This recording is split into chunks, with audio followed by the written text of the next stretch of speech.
ओम शांति। 13 मार्च 2024। बाबा की महावाक्य।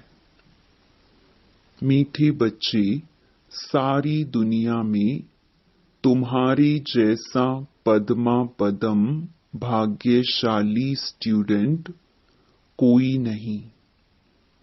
तुम्हें स्वयं ज्ञान सागर बाप टीचर बनकर पढ़ाते हैं। प्रश्न: कौन सा शौक सदा बना रहे तो मोह की रगें टूट जाएंगी?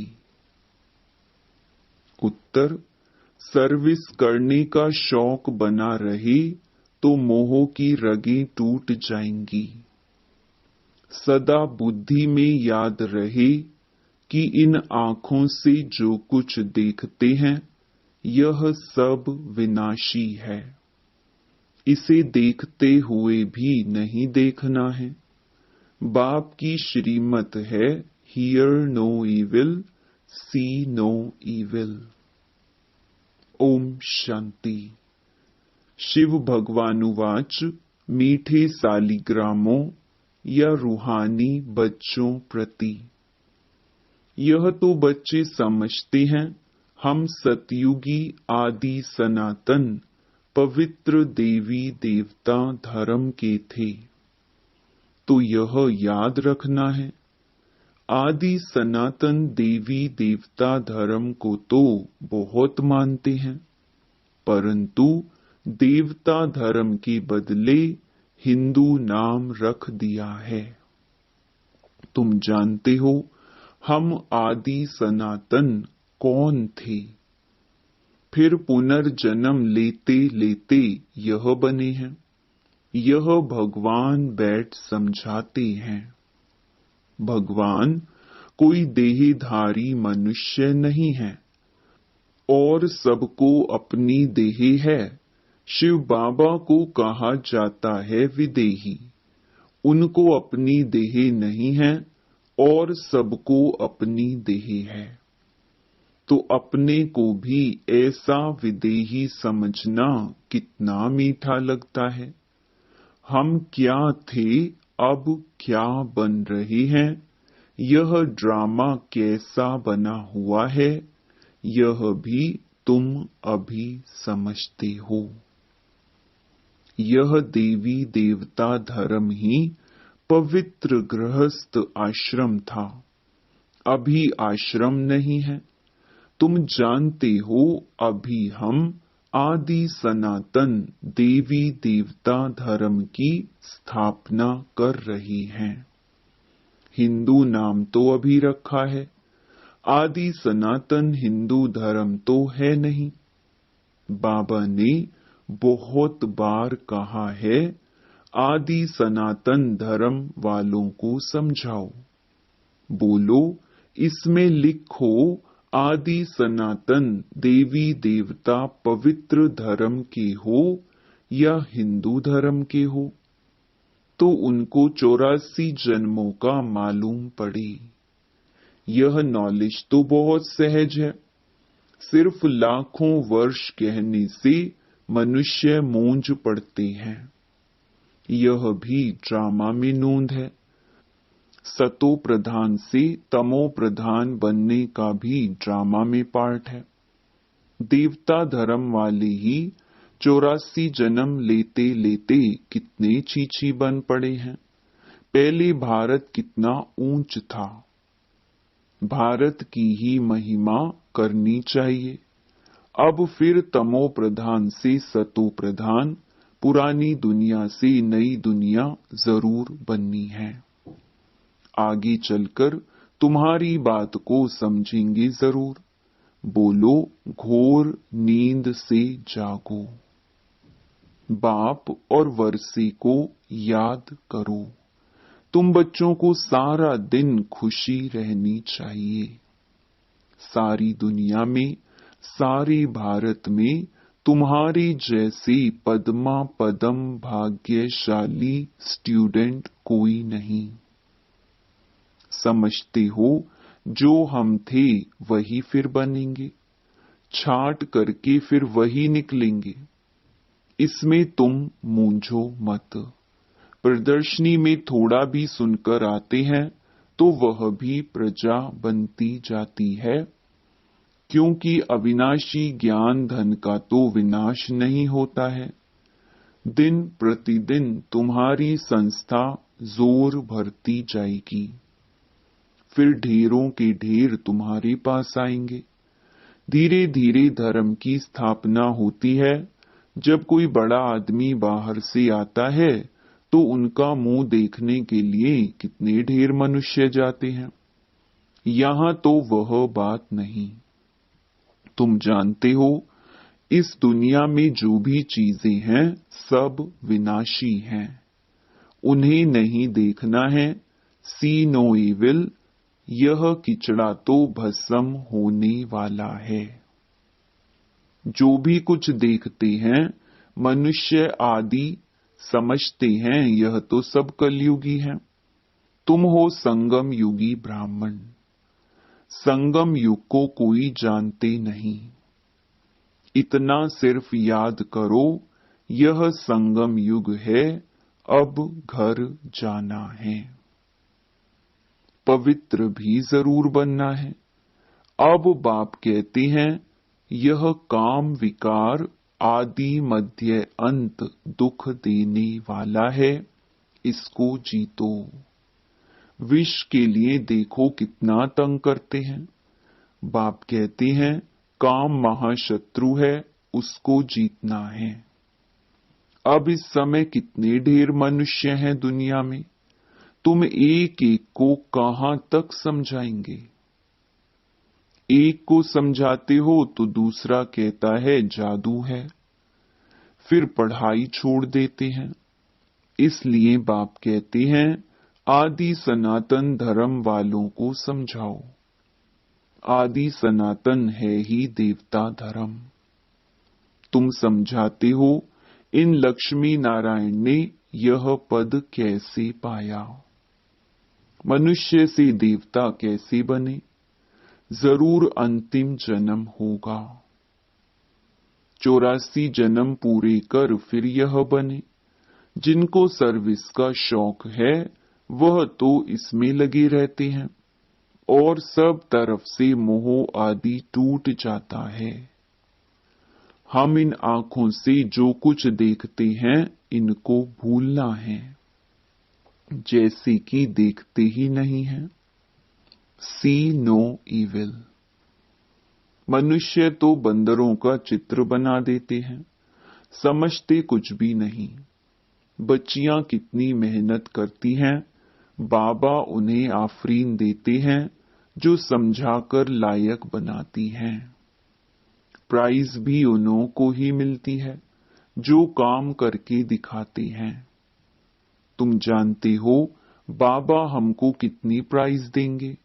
पहला नंबर है सूर्यवंशी राजधानी का प्राइज। सेकंड नंबर है चंद्रवंशी की प्राइज। नंबर वार तो होते ही हैं। भक्ति मार्ग के शास्त्र भी कितने बैठ बनाते हैं। अब बाप समझाते हैं, इन शास्त्र पढ़ने यज्ञ तप करने से मेरे से कोई मिलता नहीं है। दिन प्रतिदिन कितने पाप आत्मा बनते जाते हैं, पुण्य आत्मा कोई बन न सके। बाप ही आकर पुण्य आत्मा बनाते हैं। एक है हद का दान पुण्य, दूसरा है बेहद का। भक्ति मार्ग में इनडायरेक्ट ईश्वर अर्थ दान पुण्य करते हैं, परंतु ईश्वर किसको कहा जाता है यह जानते ही नहीं। अभी तुम जानते हो। तुम कहते हो कि शिव बाबा ही हमको क्या से क्या बनाते हैं। भगवान तो एक ही है। उनको फिर सर्वव्यापी कह दिया है, तो उनको समझाना चाहिए कि यह तुम लोगों ने क्या किया है। तुम्हारे पास आते भी हैं, थोड़ा सुनकर बाहर गए, खलास। यहां की यहां रही, सब भूल जाता है। तुमको कहते हैं ज्ञान बहुत अच्छा है, हम फिर आएंगे, परंतु मोह की रगे टूटती नहीं है। मोहजीत राजा की कथा कितनी अच्छी है। मोहजीत राजा फर्स्ट क्लास, यह लक्ष्मी नारायण है, परंतु मनुष्य समझते ही नहीं। वंडर है, रावण राज्य में सीढ़ी उतरते एकदम नीचे गिर जाते हैं।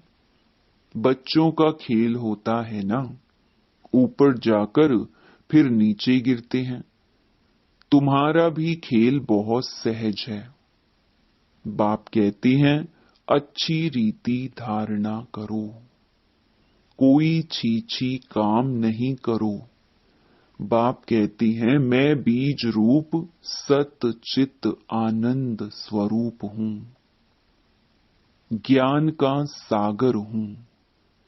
अब ज्ञान का सागर ऊपर बैठा रहेगा क्या? जरूर कभी आकर ज्ञान दिया होगा। ज्ञान क्या चीज है यह भी किसको मालूम नहीं है। अब बाप कहते हैं मैं तुमको पढ़ाने आता हूं तो रेगुलर पढ़ना चाहिए। एक दिन भी पढ़ाई मिस नहीं करनी चाहिए। कोई ना कोई पॉइंट जरूर अच्छी मिलेगी। मुरली नहीं पढ़ेंगे तो जरूर पॉइंट्स मिस हो जाएंगी। अथाह पॉइंट्स हैं। यह भी तुमको समझाना है कि तुम भारतवासी आदि सनातन देवी देवता धर्म के थे। अभी कितने ढेर धर्म हैं। फिर हिस्ट्री मस्ट रिपीट। यह चढ़ने और उतरने की सीढ़ी है। जैसे जिन्न को हुक्म दिया सीढ़ी उतरो और चढ़ो। तुम सब जिन्न हो ना, 84 की सीढ़ी चढ़ते हो फिर उतरते हो। कितने ढेर मनुष्य हैं। हर एक को कितना पार्ट बजाना होता है। बच्चों को तो बड़ा वंडर लगना चाहिए।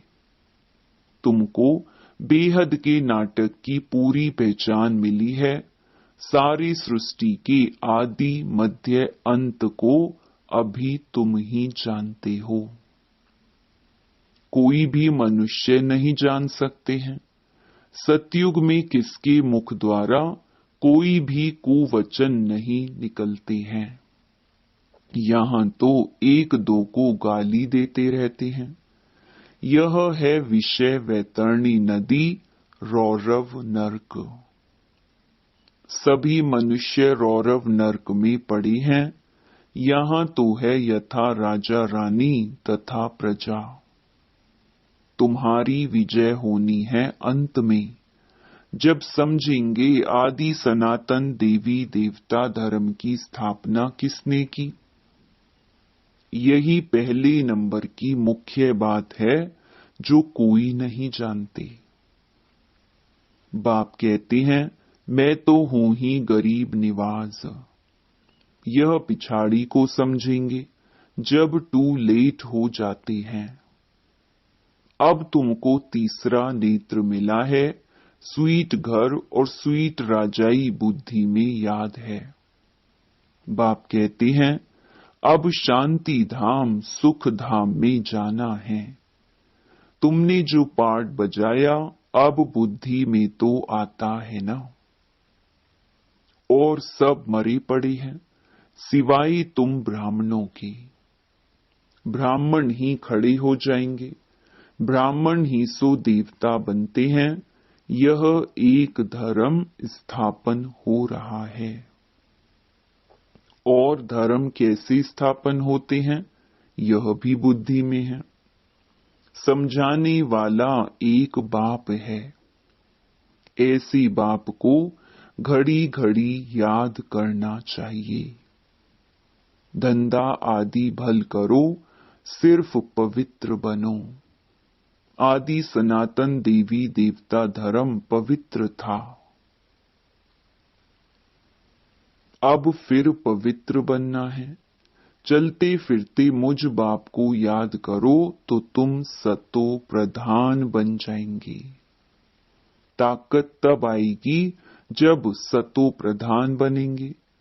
सिवाय याद की यात्रा तुम ऊंच ते ऊंच पद कभी भी पा नहीं सकते हो। जब सतो प्रधान तक पहुंचेंगे तब ही पाप कटेंगे। यह है योग अग्नि, यह अक्षर गीता के हैं। योग योग कह माथा मारते हैं, विलायत से भी फंसाकर ले आते हैं योग सिखाने के लिए। अब जब तुम्हारी बात कोई समझे, परमात्मा सुप्रीम सोल तो एक ही है, वही आकर सबको सुप्रीम बनाते हैं। एक दिन अखबार वाले ऐसी ऐसी बातें डालेंगे, यह तो बरोबर है। राजयोग सिवाय एक परम पिता परमात्मा के और कोई सिखला न सके, ऐसी बातें बड़े बड़े अक्षरों में डालनी चाहिए। अच्छा, मीठे मीठे सिकिलधे बच्चों प्रति मात पिता बाप दादा का याद प्यार और गुड मॉर्निंग। रूहानी बाप की रूहानी बच्चों को नमस्ते। धारणा के लिए मुख्य सार। पहला, सूर्यवंशी राजधानी की प्राइज लेने के लिए बाप दादा की ऑफरीन लेनी है, सर्विस करके दिखाना है, मोह की रगें तोड़ देनी है। दूसरा, ज्ञान सागर विदेही बाप स्वयं पढ़ाने आते हैं, इसलिए रोज पढ़ना है। एक दिन भी पढ़ाई मिस नहीं करनी है, बाप समान विदेही बनने का पुरुषार्थ करना है। वरदान, अपने प्रैक्टिकल जीवन के प्रूफ द्वारा साइलेंस की शक्ति का आवाज फैलाने वाले विशेष सेवाधारी भव। हरेक को साइलेंस की शक्ति का अनुभव कराना यह विशेष सेवा है। जैसे साइंस की पावर नामी ग्रामी है, ऐसे साइलेंस पावर नामी ग्रामी हो जाए।